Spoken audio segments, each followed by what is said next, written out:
Olá, eu sou a Marina Dairel e eu sou consultora de diversidade, equidade, inclusão e comunicação.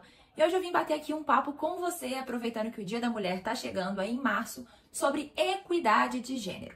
Vamos entender primeiro por que a gente ainda está falando sobre esse tema, né? Por que em 2025 ainda é tão importante falar sobre as mulheres? Por que é tão importante ter um dia para as mulheres?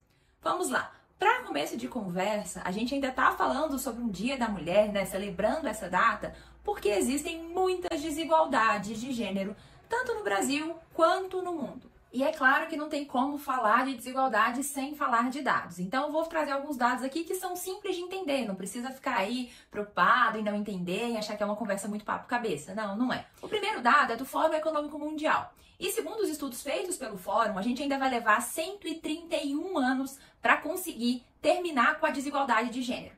É muito tempo, né?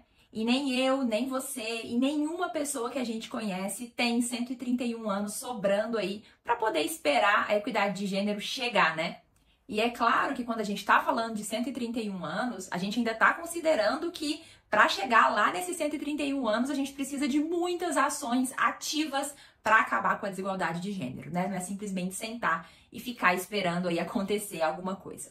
Um outro dado muito importante que a gente tem é um dado de um estudo feito pela ONU.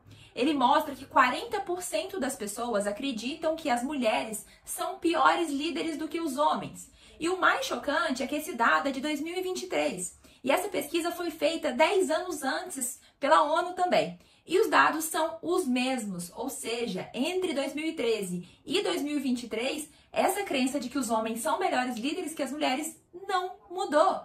E aí, claro, se a gente tem um tanto de problema de um lado, a gente também tem oportunidades do outro. O que são as principais oportunidades aqui, né? E razões pelas quais a gente precisa trabalhar com a equidade de gênero. Em primeiro lugar, as mulheres são a maioria populacional do Brasil. Então, as mulheres são 52% da população brasileira. E as mulheres são 59% das pessoas matriculadas em cursos superiores.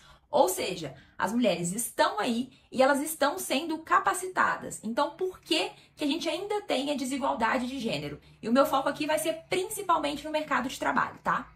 Uma coisa importante da gente entender sobre a equidade de gênero é que ela não é soma zero, ou seja, né, não é aquela gangorra que para as mulheres ganharem algo, os homens que estão do lado de cá precisam perder. Não, a equidade de gênero é benéfica para todo mundo. Claro que ela é muito benéfica para as mulheres, né, porque as desigualdades, elas pesam mais sobre as mulheres, mas as desigualdades também pesam em cima dos homens e também pesam em cima das empresas, do governo, do país como um todo. Então a equidade de gênero, ela é benéfica para todo mundo. E eu vou te mostrar aqui algumas das razões pelas quais ela é muito benéfica para as empresas que trabalham com a equidade de gênero. Uma das coisas mais comuns que a gente ouve por parte das empresas quando a gente fala de contratar mais mulheres é que elas não contratam mulheres porque contratá-las é mais caro do que contratar homens. Geralmente essa desculpa, né, essa justificativa vem atrelada ao fato de que as empresas acham que as mulheres sempre vão ser mães e aquelas mulheres, né, que são mães, elas vão se dedicar muito mais à família do que ao trabalho.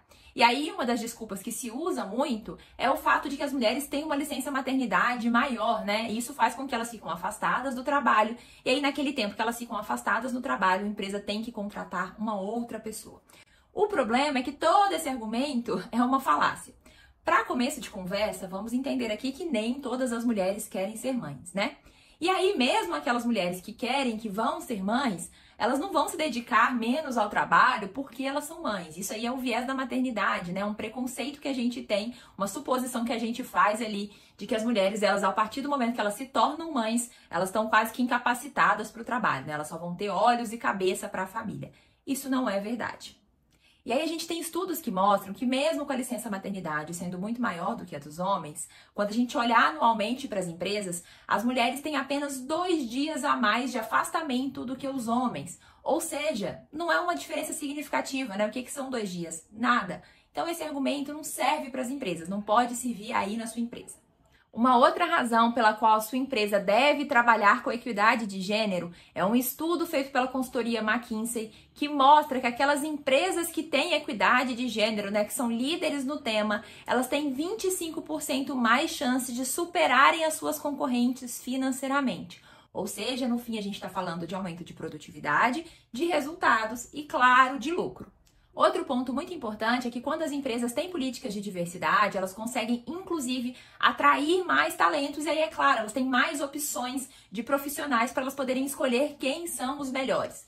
Tem um estudo feito lá no Reino Unido que mostra que as mulheres, quando elas se deparam com anúncios para o cargo de engenharia, em que fala apenas, procura-se engenheiro, ou que se referem ao cargo no masculino, né, como engenheiro, elas se candidatam muito menos a essas vagas, seja de forma consciente ou inconsciente. Então, as empresas que já entenderam isso, elas já investem em comunicação inclusiva para elas conseguirem fazer processos seletivos inclusivos e comunicações de processos seletivos que falem com todas as pessoas. E aí conseguem aumentar, né, a quantidade de talentos que elas trazem para recrutamento. Um outro motivo para sua empresa trabalhar com a equidade de gênero é que aquelas organizações que têm conselhos e diretorias com mais mulheres, elas desempenham melhor em quesitos de ESG, ou seja, de práticas ambientais, sociais e de governança. Um outro ponto muito importante é em relação ao engajamento. Todo mundo que já trabalhou com gestão de pessoas e com RH sabe que a falta de motivação e a falta de engajamento por parte das pessoas funcionárias é um dos maiores desafios da área. E a gente tem dados que mostram que homens e mulheres que são chefiados por mulheres têm engajamento muito maior. Vamos com mais um dado. Quanto mais mulheres as empresas têm em cargos seniores, maior é a probabilidade delas terem desempenhos financeiros superiores. E aí tem um dado que complementa esse outro. As empresas nas quais as mulheres ocupam mais de 1/3 dos cargos mais seniores têm 10 vezes mais margem de lucro do que aquelas que não têm. E quando a gente amplia um pouquinho o olhar e vai falar de mundo, a gente ainda tem uma estimativa de que a equidade de gênero adicionaria 60 trilhões de reais ao PIB global. É muita coisa, né? Não dá para perder isso. Mas, voltando aqui a falar do mundo empresarial, a equidade de gênero também faz com que a gente evite riscos reputacionais, jurídicos e legais. Vamos ver esses dois casos aí, que são riscos reputacionais e jurídicos também, que foram causados por problemas na equidade de gênero. Ou seja, nessas empresas faltaram criar políticas que promovam a equidade entre homens e mulheres. O primeiro exemplo é de uma empresa que foi condenada a pagar 120 mil reais a uma ex-funcionária que recebia salário menor do que os homens que exerciam a mesma função que ela. Essa mulher exercia o cargo de diretora de operações, que é, o cargo de COO na sigla em inglês, que é considerado o segundo cargo mais importante da empresa. Mas, apesar disso, ela recebia menos que os seus antecessores, que eram todos homens. Na defesa, a empresa afirmou que a mulher não sofria discriminação, segundo a empresa, porque ela chegou até a ser promovida a um cargo de importância, né? Chegando aí nesse cargo de COO. E ela alegou que não havia disparidade salarial por causa de gênero, mas que os antecessores homens dessa mulher ganhavam mais porque eles possuíam maior experiência e uma formação acadêmica superior. Só que a justiça entendeu que isso não é real, inclusive porque a ex-funcionária saiu de licença maternidade e quando ela voltou a trabalhar, ela foi realocada para um novo cargo, enquanto a sua antiga função de COO foi ocupada por um novo homem que também foi contratado com um salário superior ao dela.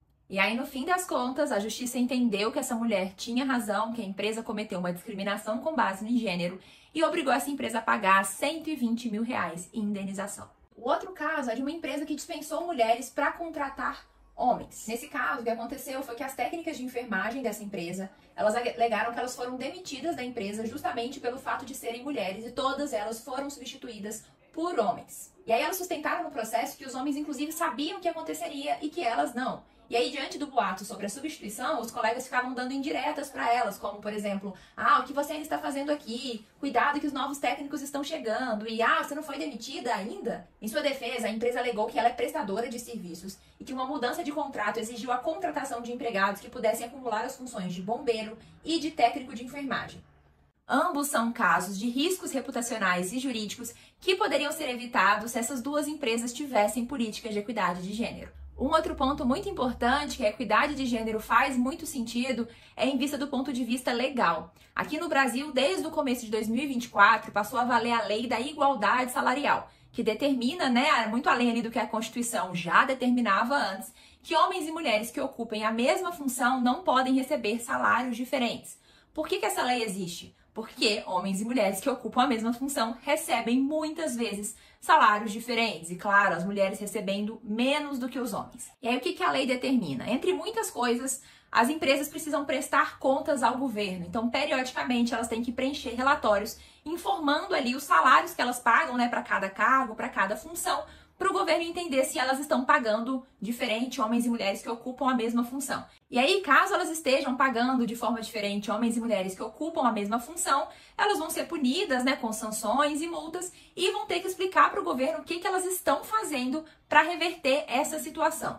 Um dos resultados mais alarmantes dessa lei é que no primeiro relatório que foi emitido no ano passado, a gente percebeu que as mulheres ainda ganham 20% a menos que os homens, mesmo ocupando os mesmos cargos e tendo as mesmas experiências e capacidades. Ou seja, essa é mais uma oportunidade para as empresas trabalharem com políticas de equidade de gênero para evitar não só o risco reputacional e o risco jurídico, mas também o risco legal. No fim das contas, nenhuma empresa quer ser conhecida como aquela empresa que discrimina mulheres, né? Ou que discrimina qualquer outro grupo populacional. Para a gente conseguir lidar com todos esses problemas que eu falei aqui, a gente tem um longo caminho. E por isso é mais importante ainda que a gente comece logo, né? E esse caminho inclui, claro, políticas públicas, mas também inclui ação por parte das empresas privadas. E aí, quando a gente fala de empresas, a gente tem uma série de coisas que a gente consegue fazer. Como, por exemplo, rever a remuneração das pessoas, né? O exemplo que eu dei aí da lei de igualdade salarial, rever se a gente está pagando homens e mulheres que ocupam os mesmos cargos da mesma forma. Uma outra coisa interessante da gente fazer é ver a nossa demografia interna. Então, quantas mulheres a gente tem dentro da empresa e depois olhar isso hierarquicamente. Então, quantas mulheres a gente tem na liderança, no C-level, no conselho, na diretoria e por aí vai. E aí um outro ponto muito importante é construir planos de carreira para as mulheres dentro da organização. E aí faz parte do papel das empresas ajudar essas mulheres a se desenvolverem. Então fornecer capacitação e os meios que elas precisam para que elas consigam desenvolver a própria carreira, ter mais habilidades e alcançar cargo de liderança. Tudo que eu falei aqui é só uma pontinha ali do iceberg de tudo que a gente tem em relação à desigualdade de gênero e tudo que a gente pode fazer para reverter essa desigualdade de gênero.